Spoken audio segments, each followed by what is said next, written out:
Tagliolini ai carciofi. Gli ingredienti sono tagliolini o spaghetti, carciofi, olio extravergine d'oliva, prezzemolo, aglio e sale. Prendiamo i nostri carciofi, dopo averli puliti e mantenuti in acqua acidulata col limone, e li tagliamo sottilmente. Dopo aver tagliato finemente i nostri carciofi, mettiamo nella nostra padella dell'olio extravergine d'oliva, un pochettino abbondante.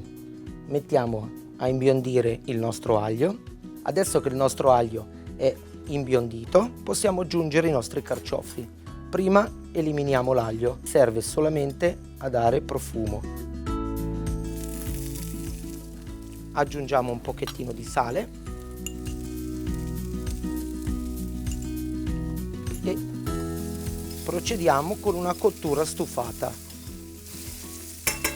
Ovvero sia, abbassiamo la temperatura e con il suo coperchio faremo una cottura estremamente veloce che permetterà di mantenere intatti tutti i suoi principi nutritivi.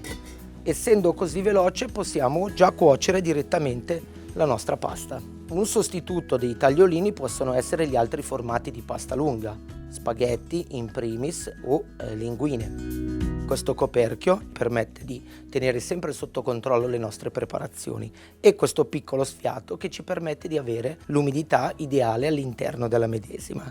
I nostri carciofi sono pronti e anche la pasta è cotta al punto giusto, quindi possiamo unirli.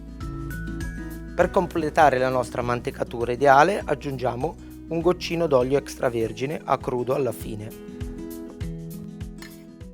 Completiamo il tutto con i nostri carciofi e del prezzemolo tritato fresco. I nostri tagliolini con i carciofi sono pronti.